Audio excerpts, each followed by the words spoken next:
So a good fit. So you heard me say that week before last, on ArtNet News, we were a top story one of the weeks. This is international, and then on Saturdays they ranked them 1 through 10, top 10 of all the stories of the weekend. The Botticelli show was number 1. Wow. So one thing you can keep looking at. We also we've been on ArtFix, where there's something coming out on Arts Daily, and then also Artsy. Those are the top, and Bluent. Those are the top 4 or 5 of the great internet art news sites. And so, what's interesting, we can all feel very gratified, is that when we gave an interview to the editor at Artsy, she had been an intern here. Graduated in 2011, worked with Melissa for several years. So, you never know about these things. So, usually I have this kind of catchphrase that, these programs are branded, like the third Thursdays. The third Thursdays are still on third Thursdays. But the topics in architecture have changed this semester because this is not a first Tuesday. And so, because of some scheduling and some other stuff, just so that you know, the next topic in architecture will be next month on March 14th. That is a Tuesday, but it's not the first Tuesday. And the week after that, the same thing, on April 11th, also a Tuesday, not the first Tuesday. So, what kind of disorganized mind lies behind these things? I think we're just victim of his travel schedule. We really appreciate David's done this now 6 or 7 years, and as a volunteer, and it's been fantastic and had quite the following. So we're really very happy.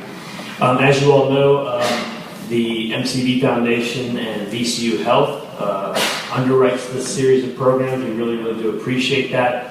They had a major event here on Wednesday night, a special showing and tour in honor of their sponsorship of the wine auction and other things that Muscarelle does, and so we're very happy about that.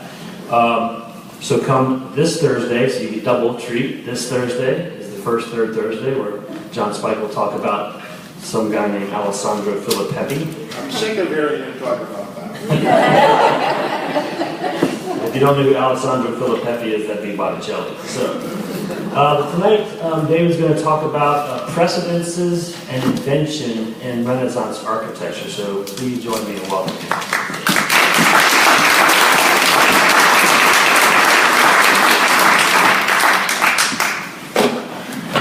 Well, as Aaron mentioned, and I wanted to ask Sarah Dunn, can you hear me back there, Sarah?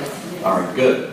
As Aaron mentioned, this is our 7th year for selected topics in architecture, always in the spring. And we do have, of course, tonight we're going to talk about the Renaissance, but we have 2 very interesting lectures forthcoming, one in March, one in April, as Aaron alluded to. They are going to follow the influence of Frank Lloyd Wright. On March 14th, I'll be here again, and we're going to examine a part of his influence internationally. I'm going to discuss the impact that he had on a group of young architects in Sydney, Australia in the 1950s and 1960s. It's a really interesting story, and I hope I'll see you all there. And then on April 11th, Professor Ed Peace, a William & Mary teacher, will be here to look at an aspect of Wright's influence domestically on American architects, and Ed will take a look specifically at the work of E. Fay Jones and his very acclaimed Thorn Crown Chapel. That'll be on April 11th. So we hope to see you here a couple of times this spring. If you keep coming year after year and you get 2 or 3 or 4 lectures under your belt, at some point we're going to give you a little college credit. So just make sure you're keeping score. So tonight, we are going to talk about classical precedents and creative Invenzione in Italian Renaissance architecture, and perhaps get another angle on the world that was inhabited by people like Sandro Botticelli, who I'd like to think is with us in spirit here at the Muscarelle, thanks to the great work of John and Aaron. In past lectures, maybe some of you have been here, we've looked at the work of the Renaissance theorist and architect Leon Battista Alberti and the inventive artist and architect Giulio Romano.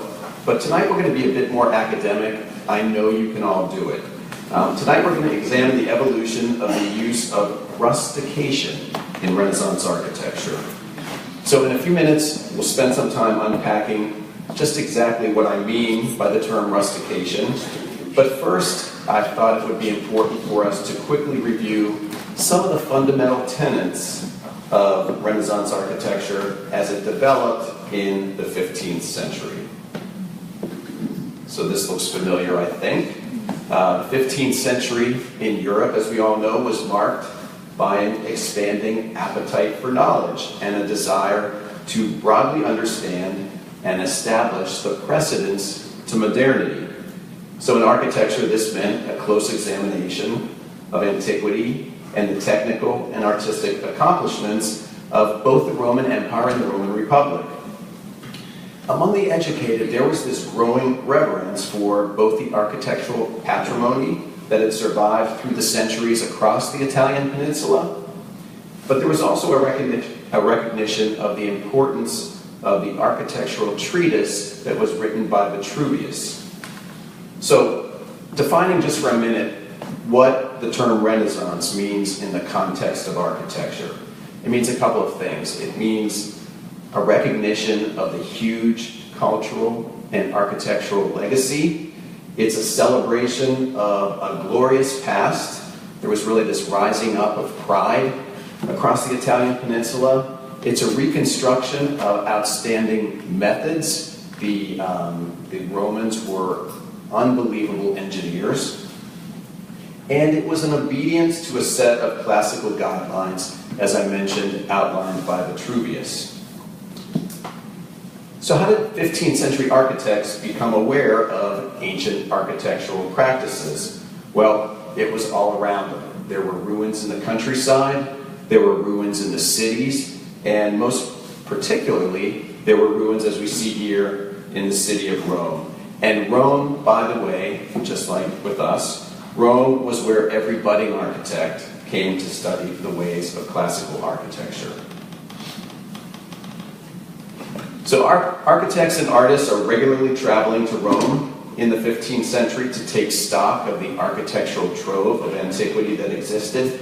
You know, believe it or not, many measured monuments in an effort to better understand the patterns and proportions, and then they compared their measurements to the Vitruvian prescriptions, because he was very specific in his book.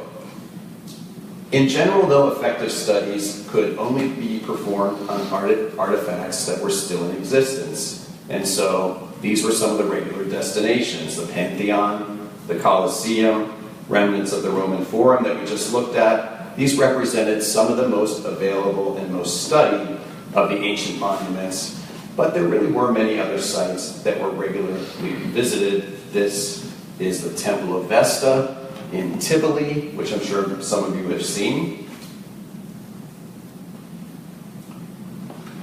Well, from their studies, a number of architectural features seem to define the architecture of ancient Rome. So let's take a look at it. First, of course, were the orders, the architectural orders. We know them well.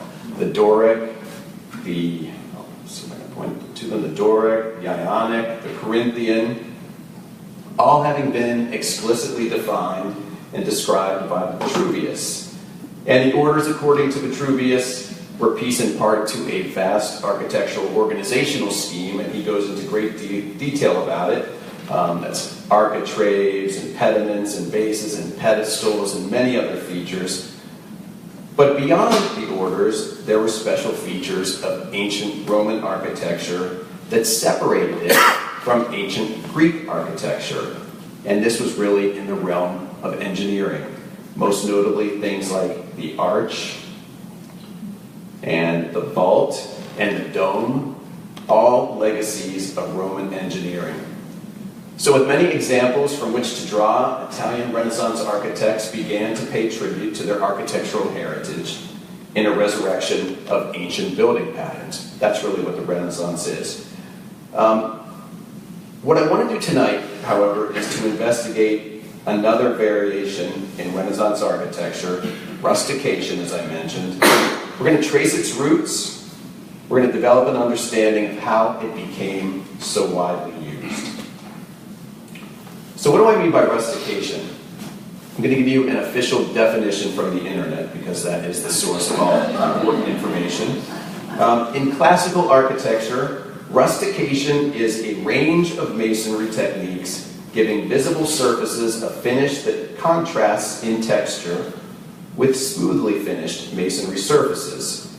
The visible face of each individual rusticated block is often cut back around the edges to make its size and placing very clear, and the central part of the face of each block may be given a deliberately rough or patterned surface.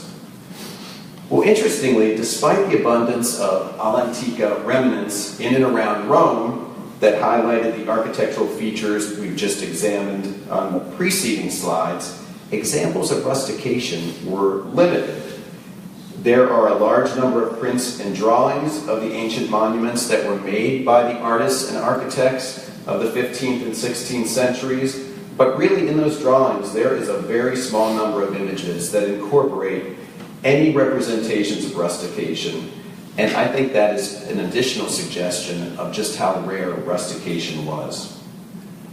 Taking a look at the few physical examples that were available for study, places like the Porta Maggiore, the Forum of Augustus, the Temple of Claudius, but only just one or two others there in Rome.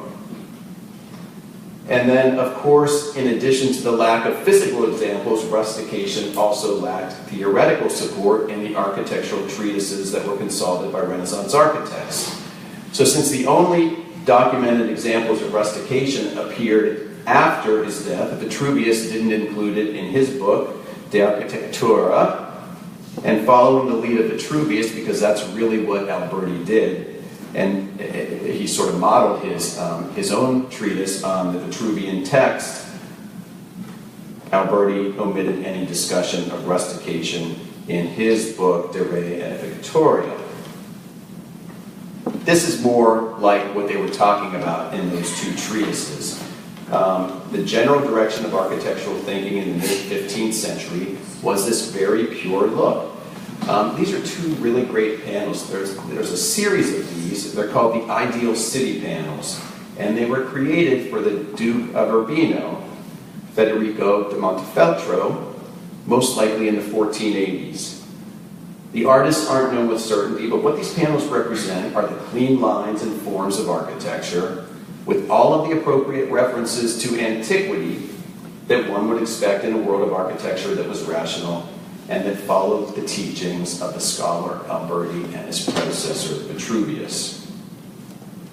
But despite the lack of models and theoretical guidance, rustication did make its way into the architectural palette of the Renaissance. Michelozzo's deployment of large rusticated blocks on the ground level of the Palazzo Medici marked not only, and I'm quoting, a very important contribution to the development of palatial secular building in the Renaissance, unquote, but it also was a primary deployment of rustication in Renaissance architectural design. And what then happened in Florence, rusticated block quickly became a status symbol, in part due to its rarity and to its cost, and it was used broadly by a range of architects in Florence. Here we see it deployed even more completely and in varying degrees on all of the levels of the Palazzo Strozzi, also in Florence from the late 15th century. Well, Bramante was the first Renaissance architect to employ rustication in Rome through a variety of papal and private commissions. And here we're looking at the lower gate, the lower section of the Belvedere Court. This is a gate going in from around 1505, and it featured rusticated stones and voussoirs around an arched opening. So you can see them sort of around like that. And Bramante's plan for the Palazzo de Tribunali from around 1508, never completed, had both a rusticated ground floor and a tall, rusticated central tower.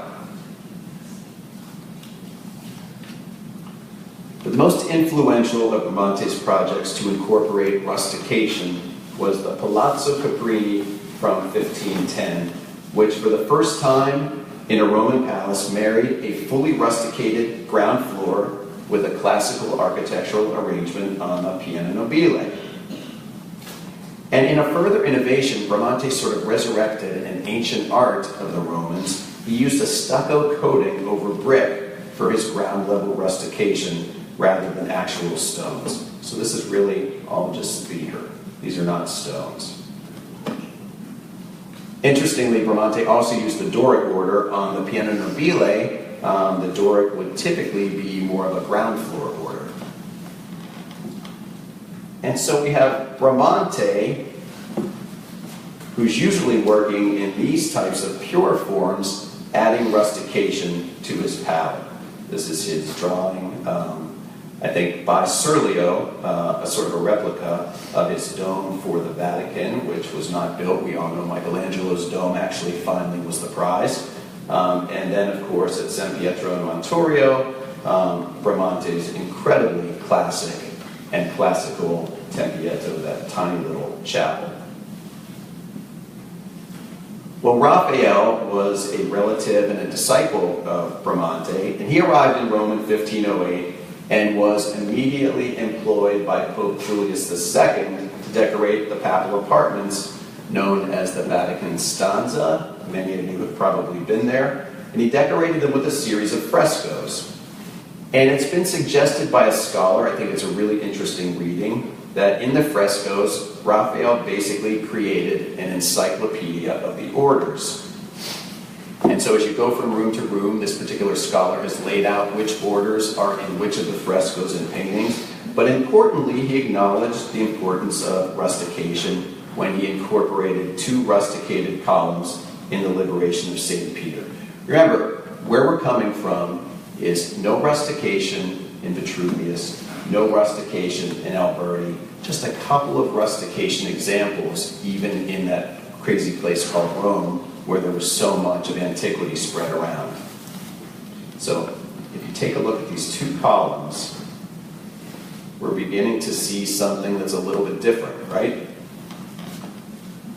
Well, soon after his fresco project, and in a continuation of Bramante's pioneering work, Raphael moved the idea of rustication to an architectural commission with the Palazzo Alberini beginning from about 1512. Remember, Raphael explicitly referenced Bramante's model from the Palazzo Caprini, layering this time 2 primary living levels on top of a smoothly rusticated base.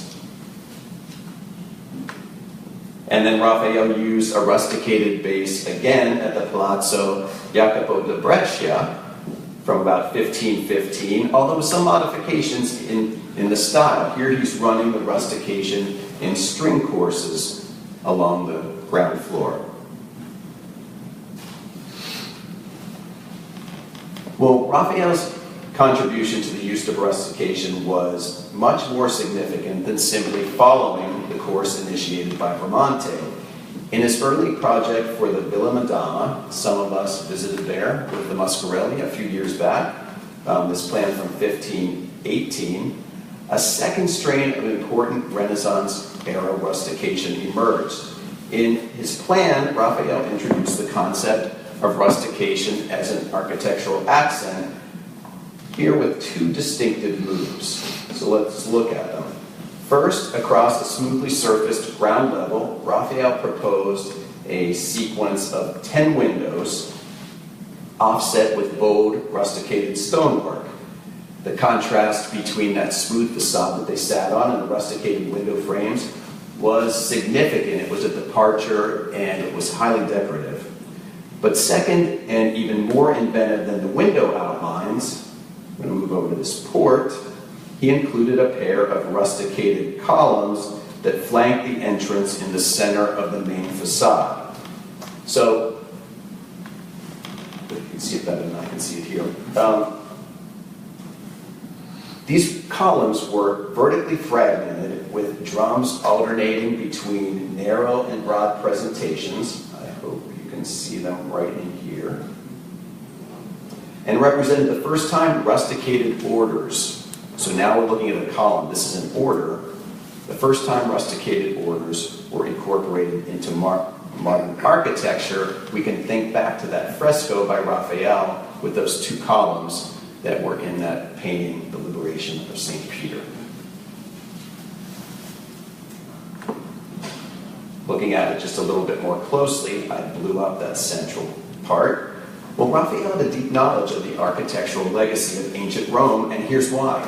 He completed a comprehensive inventory of the city's ruins at the request of Pope Leo X. So the pair of rusticated columns he proposed for the Villa Madama were reminiscent of the columns, and I took a little slice of it here, of the ancient Porta Maggiore. And with his design, I think he restored and legitimized another aspect of the All'antica Mexican and added it to the architectural vocabulary of the Renaissance. It's interesting now because we can trace this lineage. Here now taking a look at a work by Giulio Romano, who was born in 1499. He was a student of Raphael. Raphael, of course, a student of Bramante, and so it's beginning to trickle down, right?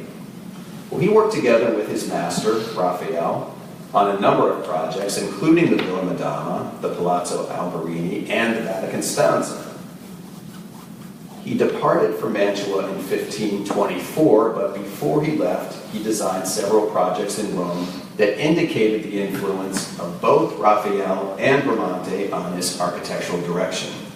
Three are particularly important. We're going to take a look at them in their inclusion of rustication. The Palazzo Adimari Salviati, the Palazzo Stati Macarani, and the house he built for himself. So this is his first project as an independent architect, the Palazzo Adimari Salviati. Construction started in 1520.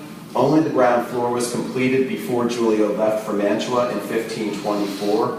But in this residential project, he announced his penchant for dramatic architecture and incorporated a variety of rusticated features. Let's just look at them piece by piece. He used rusticated coining to divide the flat surface facade into 5 bays, and he actually pushed the center bay and the 2 end bays forward just a small amount. And then he covered the entire central bay with rustication and surrounded the windows in the remaining bays on that ground floor with rusticated window arches and pillars along the side. Organized into 5 bays, Giulio's Palazzo Stati Macarani, from around 1519, now about 10 years after Bramante's Palazzo Caprini, referenced, of course, the Palazzo Caprini and Bramante, presenting a more refined set of architectural elements and textures on the upper floors, but once again over a broadly rusticated ground level. I think a bit of a departure. We're looking at Giulio's rustication as being a bit heavier and more pronounced. The important features on the ground floor, including the rusticated radiating voussoirs above each of the windows, a floating pediment above the central doorway supported by protruding voussoirs, and rusticated Doric pilasters. You have to look at this very close to read it. You can sort of tell by the capital. But on each side of the central doorway, over which the pediment seems to float, there are those rusticated Doric pilasters. Well, Giulio inherited his parents' Roman house in 1524 and made important alterations. Once again, he was expanding his library of rusticated form. Similar to his approach at the Palazzo Stati Macarani, Giulio surrounded the arched entrance portal with rusticated Doric columns and pilasters. So we have the pilasters here, and then the columns around the edicule up above the central doorway. And then, interestingly, the edicule window is topped by this very interesting and progressing in its protrusion, sort of flattened arch. Once again, balancing a pedestal. So the aggressive rustication deployed in these 3 Roman projects demonstrated Giulio's understanding, I think, of the pictorial qualities of both architectural surfaces and articulated architectural elements, and his work there in Rome set the stage for an explosion of creative rustication in Mantua, where we're going to spend some time looking next. He went there, of course, to work with our good friend, Federico Gonzaga, the Duke of Mantua, and a number of very important projects there serving as important canvases for his ever-expanding palette of dramatic rustication. So let's stop here first. This is the Palazzo del Te, begun in 1525.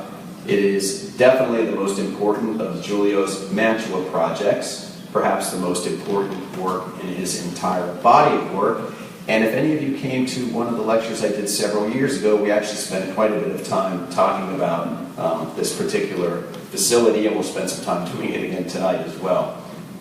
With Gonzaga's endorsement, Giulio expanded a small rural dwelling into a vast suburban palace. So this place actually began as a little tiny couple-room house that was basically this end of the, I think that is the east-facing facade. It's the west-facing facade, sorry. The palace included 4 wings in the arrangement of a square, which you can see, with a large central courtyard right in here, giving Giulio, interestingly, 8 different facades for architectural expression, and he was a man who liked to have that kind of a canvas, and he used it really well.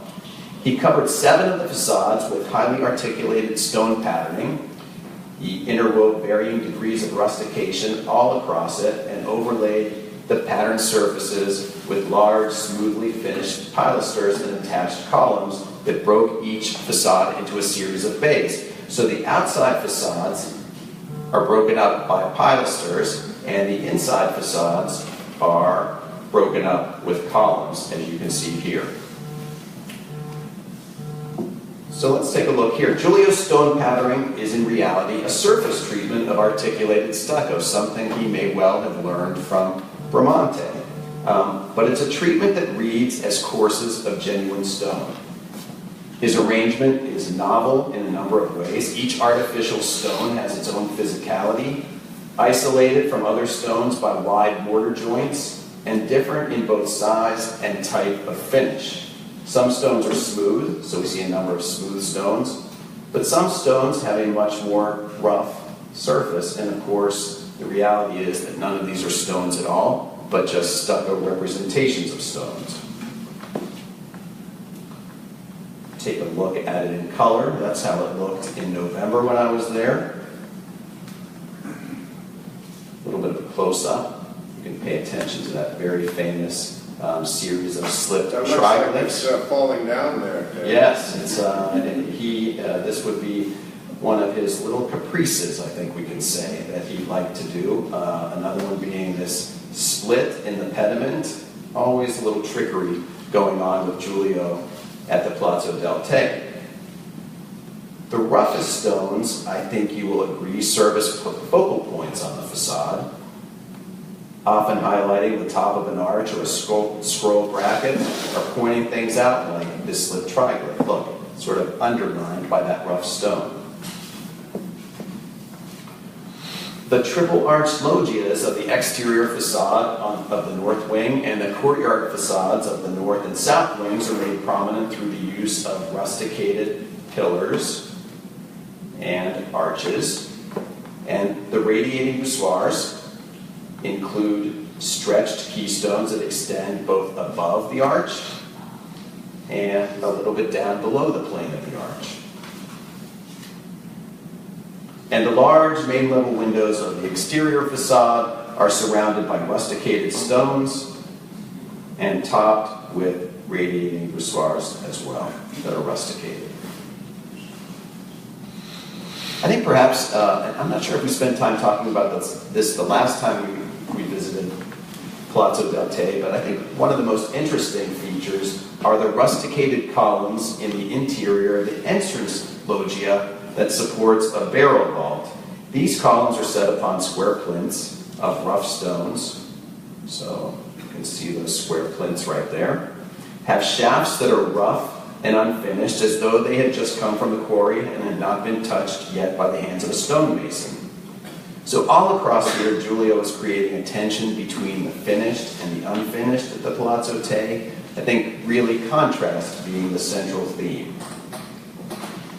In addition to the Palazzo, Giulio also designed a gate for the Te complex. Although it was never built, the design for the Porta del Te from the early 1530s is a clear reference to, I think, the Porta Maggiore and the Temple of Claudius to a certain extent, monuments Giulio knew well from his studies of Roman antiquities.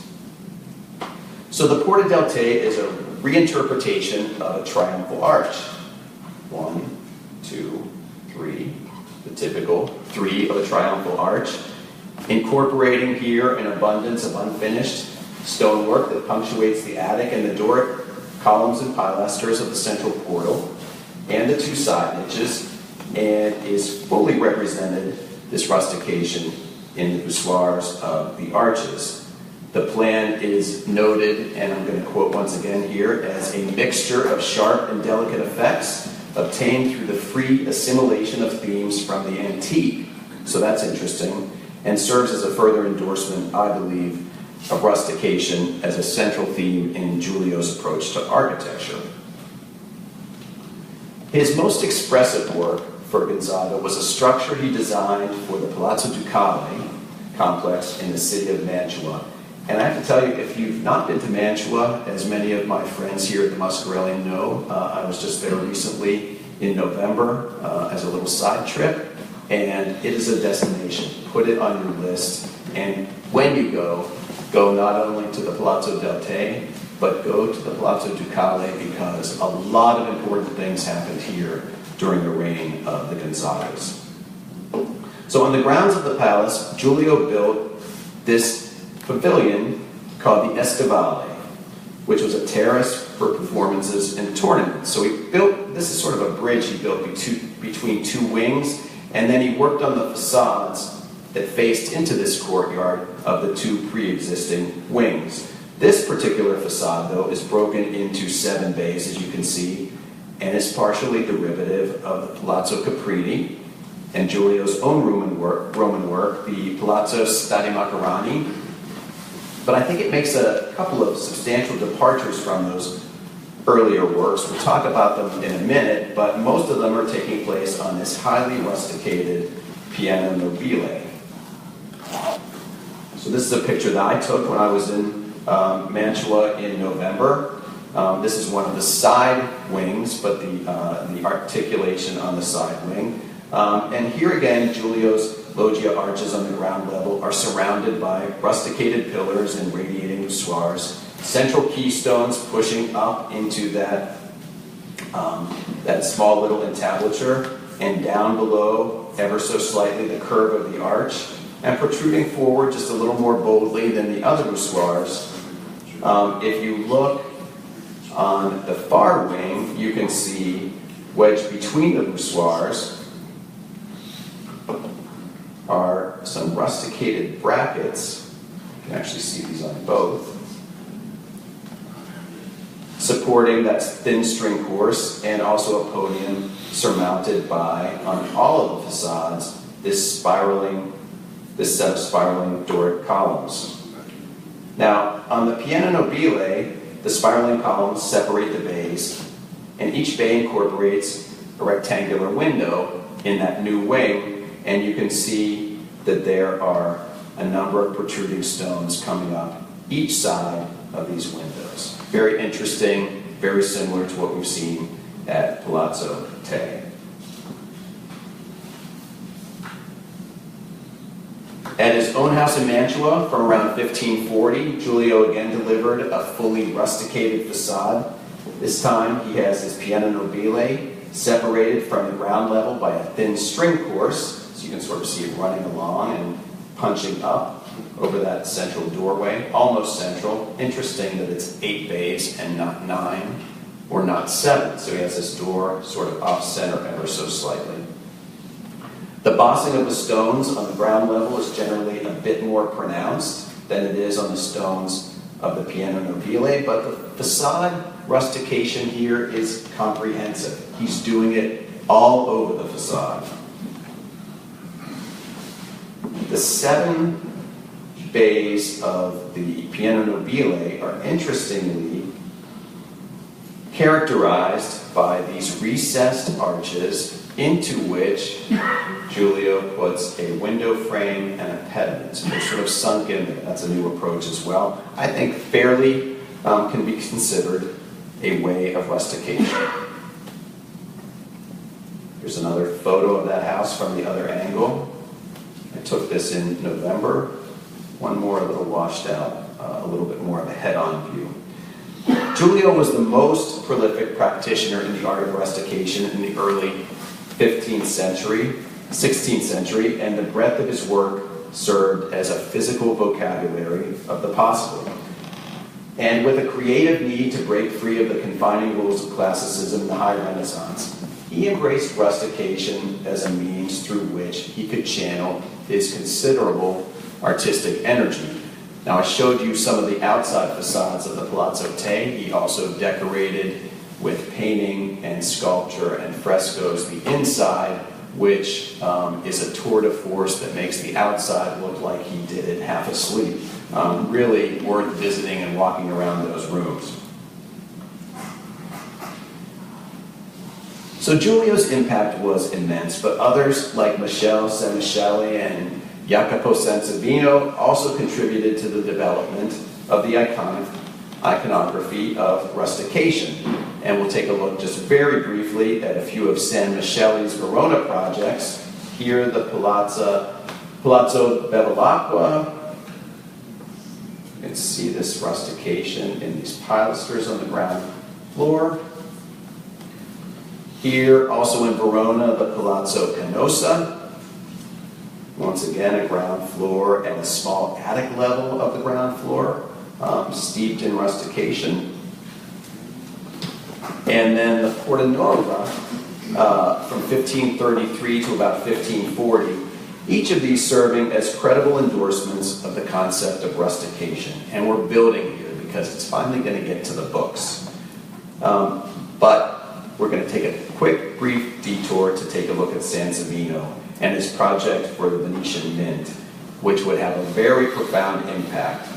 Its design was bold and prominent and was an important contemporary influence on Sebastiano Serlio. And he is the guy who is going to bring rustication into an architectural treatise.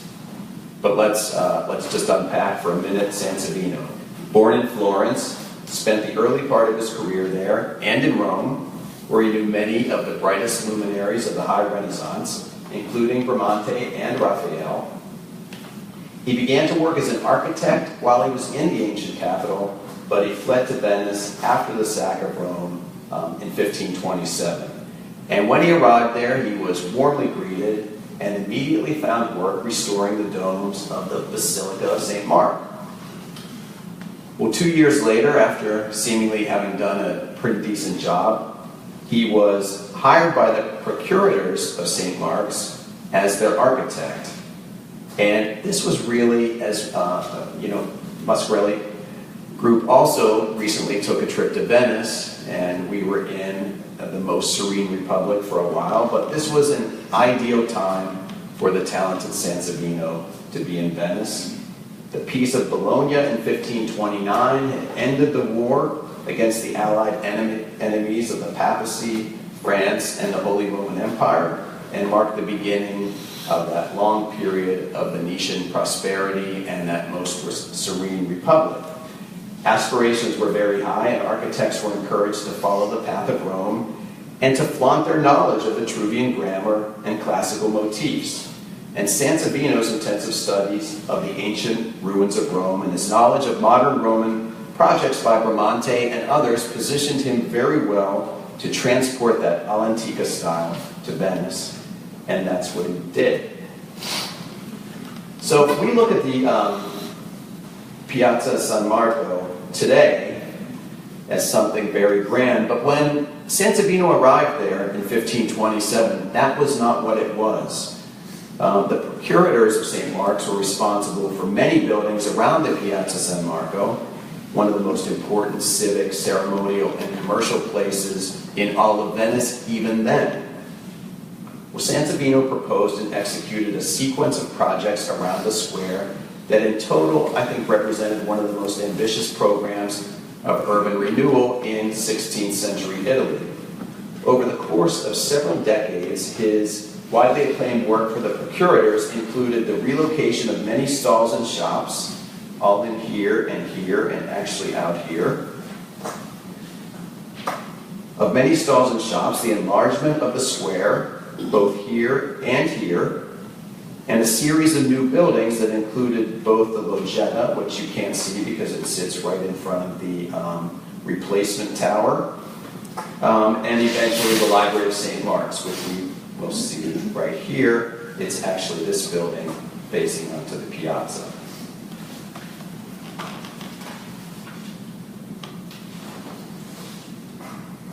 But Sansovino's influence on the piazza expanded significantly in 1536 when the Council of Ten, which was the ruling body responsible for the important issues of security and finance of the state, selected his design and hired him to rebuild the Venetian zecca, or the mint.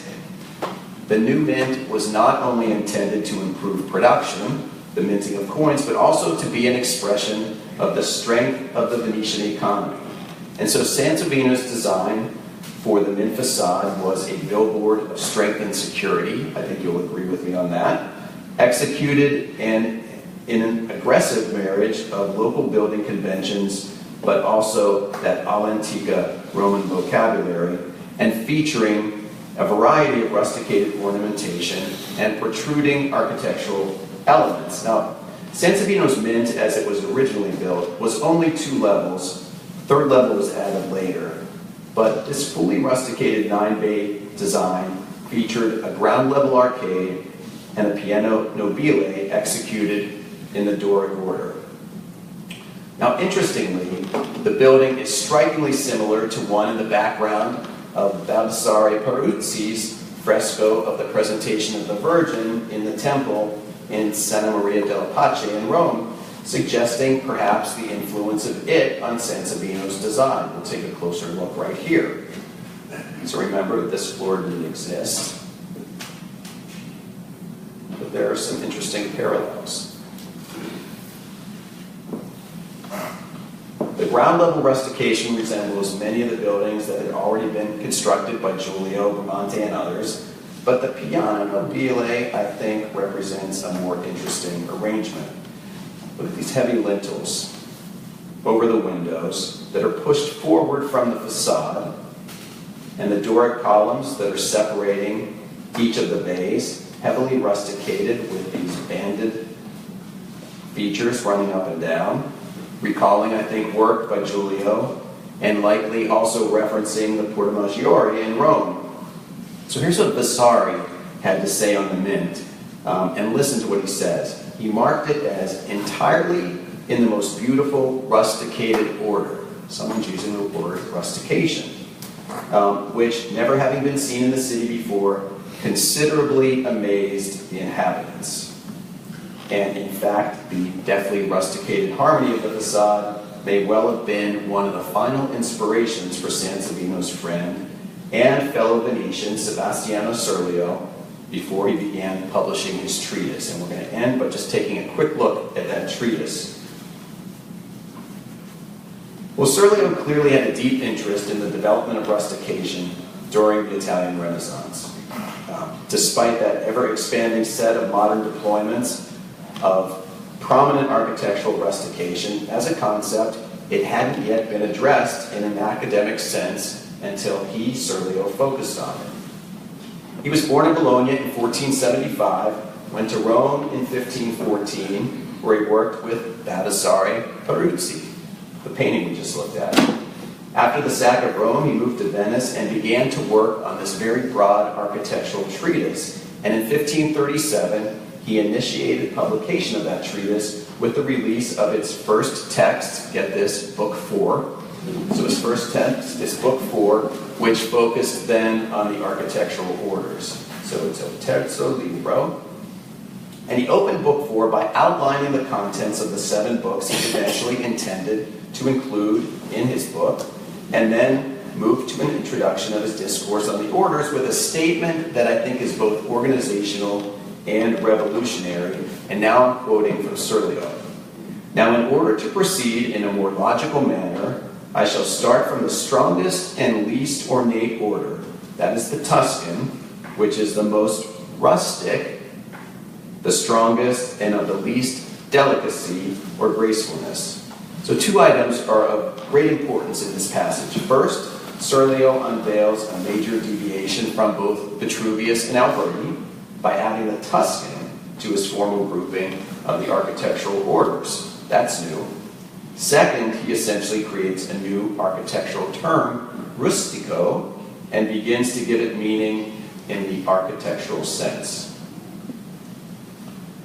So, although Serlio's first section is entitled On Tuscan Work and Its Ornaments, he ends the section with the comment, and I quote, "Here ends the Tuscan order and the rustic," indicating, in his mind, the marriage of the 2 concepts achieved through his writing. And in the essay, Serlio defined rustic work as, quote, "different bonds of roughly worked stones with several others a little more delicately cut because of the pleasure which the sculptors derived from it." And so he augments this definition then with a variety of illustrations of showing you here this is the final page of the Tuscan order in the book. This is from an English translation, but using his images. And in this essay, when he's talking about the 6 different types of rusticated stonework, he overlaid the stilo rustico on the Tuscan order by writing, "Although it is indeed true that rustic work was sometimes mixed by the ancients with Doric, sometimes even with Ionic and Corinthian work, nevertheless Tuscan work is really the roughest, least ornamented of all the others. It seems to me that rustic suits and is more fitting to Tuscan work than to any other." Another one of his drawings, there are many, I think he quite embraced the rustic. And we'll see that in a minute. Following his prescription for appropriate styles for appropriate subjects, Serlio began to identify the Tuscan and rustic as being appropriate for fortresses. We can see that, right? And gave examples as city gates, fortified hill towns, castles, treasuries, the Zecca, and places where munitions and artillery are kept, prisons, seaports, and other similar things for use in war. So notably, Sansovino's Mint and San Michelle's Porta Nuova fit neatly into Serlio's prescription. I'm not sure if he was teaching them or if they were teaching him. I think they were teaching him. Serlio's endorsement of the mixing of rustication with styles other than the Tuscan was likely rooted more in his familiarity with the work of Giulio than it was in a broad knowledge of the practice of the ancient Romans. There's another one of his drawings. He acknowledged as much in his commentary regarding the mixture of rustic with one other style when he wrote that the interweaving of rustication with the orders was enjoyed more by Giulio Romano than by anyone else. And I'm quoting him again, "Rome in many places bears witness to this, as also does Mantua in the most beautiful palace called Il Te, a short distance out of the town, a true exemplar of architecture and painting for our times." His times, of course, being the 16th century. But while Serlio acknowledged that Giulio served as an important inspirational source, the theoretician was familiar with both antique and Renaissance architecture, and his treatise was a reflection of the breadth of his knowledge. Now, the availability of Serlio's formal guiding document now, so now we're not just working from examples, finally there's a guiding document associated with the relevant physical models now. It significantly strengthened the platform for rustication and its continued development. Additional projects did appear. We're looking here at Eminati's Palazzo Pitti courtyard. Rustication was a minor decorative element, also incorporated by Palladio in a variety of his works. But despite the wide consumption, and it was widely consumed and used for centuries, the wide consumption of Serlio's work, rustication was a stylistic technique that remained primarily a characteristic of 16th century architecture in Italy. And Renaissance architecture then began to evolve into a practice of inventive combinations of more refined architectural elements. Some architectural historians call that mannerism. I do not. But eventually, all of this Invenzione gave way to the Baroque and many, many more iterations of decoration. So thank you very much. That's all I have for tonight.